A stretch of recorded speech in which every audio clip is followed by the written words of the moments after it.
In spite of police presence at our regional offices, the collation process was once again disrupted and taken over by political party leaders and supporters, and the results declared for both constituencies without due process being followed.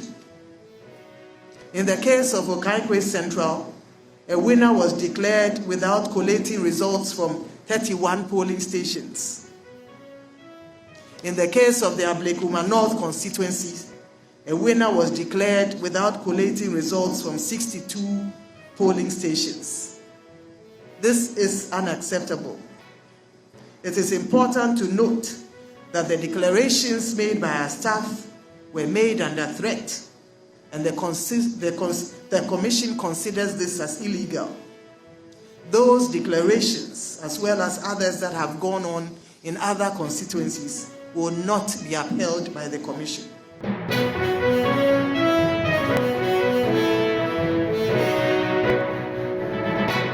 That was the chairperson of the Electoral Commission, Mrs. Jane Mensah, explaining the way forward on the disrupted parliamentary election result in 9 constituencies. According to the Electoral Commission, it was still upholding the parliamentary results in the 9 constituencies due to its inability to collate the results as a result of disruptions by supporters of some political parties, rendering the process incomplete. It has therefore called on the National Security Task Force to ensure that the Commission is provided with adequate security to carry out its mandate effectively. The affected constituencies are Nsawam Adwejiri, Ahafuano Southwest, Ahafuano North, Obuasi East, Domi Kwabenya, Okaigwe Central, Ablekuma North, Tema Central, and Techiman South. As a country, we should not go down that slippery slope. We therefore use this occasion to humbly call on the President of Ghana, His Excellency Nana Addo Dankwa Akufo-Addo, as well as our President-elect, His Excellency John Dramani Mahama, to intervene in this matter so as to ensure that the Commission is provided with the necessary security and protection to carry out its functions. We also call on the National Election Security Task Force to come together to put in place arrangements to ensure that our staff and our processes are protected and secured in a way that will ensure that the true outcomes of our processes reflect the will of the people as expressed on the pink sheets. In court today, the East Legon accident, which claimed the lives of 2 12-year-olds due to negligence of a teenage driver, was settled with conviction for the son of Pastor Salifu Amoako of the Alive Chapel International Church. The Family and Juvenile Court in Accra has sentenced the 16-year-old boy to 6 months at the Senior Correctional Center after he rammed into another car in East Legon, killing the 2 12-year-old girls. The boy, who initially pleaded not guilty to 8 counts, including manslaughter, negligently causing harm, dangerous driving, and driving without a license, later changed his plea to guilty. Presiding over the case, Judge Bernice Mensima Akon convicted him based on his own plea. The 6-month sentence is the maximum punishment prescribed under the Juvenile Justice Act 2003 for a juvenile offender charged with manslaughter. As part of the sentencing, the juvenile must sign an undertaking not to drive until he turns 18, the legal driving age in Ghana. He is also required to report to probation officers every Friday. Meanwhile, the court has fined the boy's parents, Bishop Salifu Amoako, and his wife 12,000 Ghana cedis for failing to properly control their son. They are also required to sign an undertaking to ensure their son's proper upbringing. Additionally, Bishop Amoako is ordered to pay for property damages, including a light pole valued at over 8,000 cedis, which was destroyed in the crash. Assistant State Attorney Ebenezer Yao Akwa outlined the events leading to the tragic crash. Despite the juvenile's lack of driver's license, his family had reportedly allowed him to drive their vehicles on multiple occasions. And still on that court case, the grandmother of one of the accident victims, reacting to the court sentencing, has called for harsher juvenile sentencing. Speaking to Graphic Online, Efua Bene, grandmother of Justin Agbenu, one of the victims of the tragic East Legon accident, called for amendments to Ghana's Juvenile Act 2003, Act 635, to impose stricter penalties on offenders prosecuted under the law. Her appeal follows the sentencing of a 16-year-old boy involved in the fatal collision that killed her granddaughter and her friend. Madame Bennett expressed her dissatisfaction with the punishment. The case has sparked a nationwide debate on whether Ghana's juvenile justice laws should be revised to reflect the severity of offenses like manslaughter and reckless driving.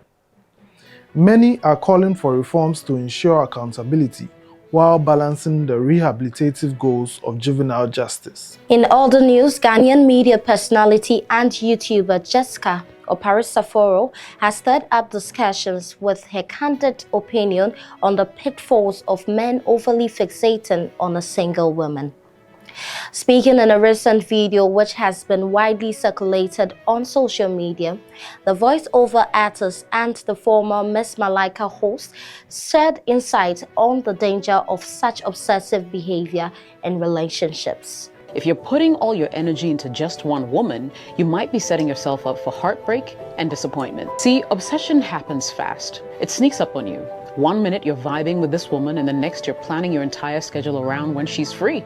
You think you're being dedicated, but what you're really doing is losing yourself in the process. Today, let's talk about the dangers of focusing on one woman, she began. Now, what I'm about to reveal is controversial, but someone has got to say it. If you are putting all your energy into one woman, you might be setting yourself up for heartbreak and disappointment. Jessica highlighted how quickly obsession can develop, often without the person realizing. 1 minute you are vibing with this woman and the next you are planning your entire schedule around her. You think you are being dedicated, but what you are really doing is losing yourself in the process, she said. She cautioned men about the risk of neglecting their personal lives and standards when they invest too much in a single person. Jessica emphasized the consequences of overinvestment, noting that women can sense when a man is overly attached. She urged men to avoid putting women on pedestals and losing themselves in the process.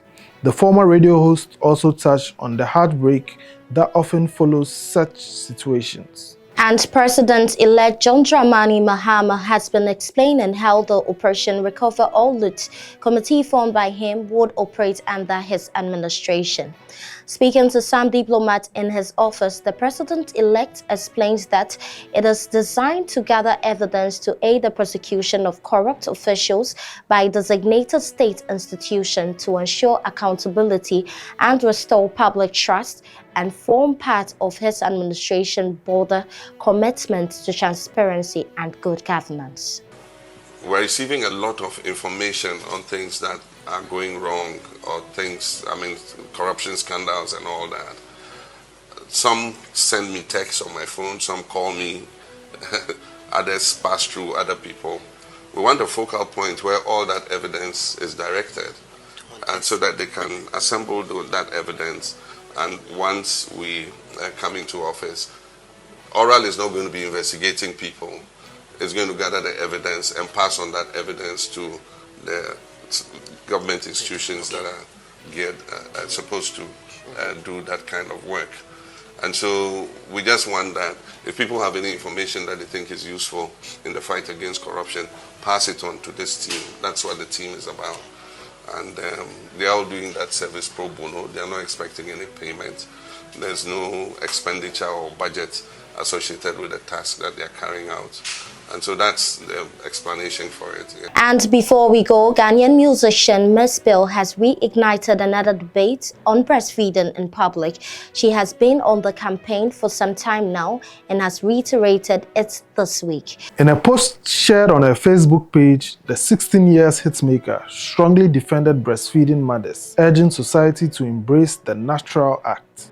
Offended by breastfeeding, Don't look. Breastfeeding is not a choice, it's a responsibility. Normalize breastfeeding. Nurse in public. I make milk. What is your superpower? The songstress wrote. The post was accompanied by a video of the singer nursing her daughter in the back seat of a vehicle. The post has generated a mix of reactions from fans and followers alike, with many commending the songstress for using her platform to address a significant social issue. Thank you for watching. For more news, please visit our website graphic.com.gh and follow us on social media, Graphic Online Ghana on TikTok, Daily Graphic Ghana on Facebook and Instagram, Graphic GH on YouTube and X. My name is Irab Nakoba.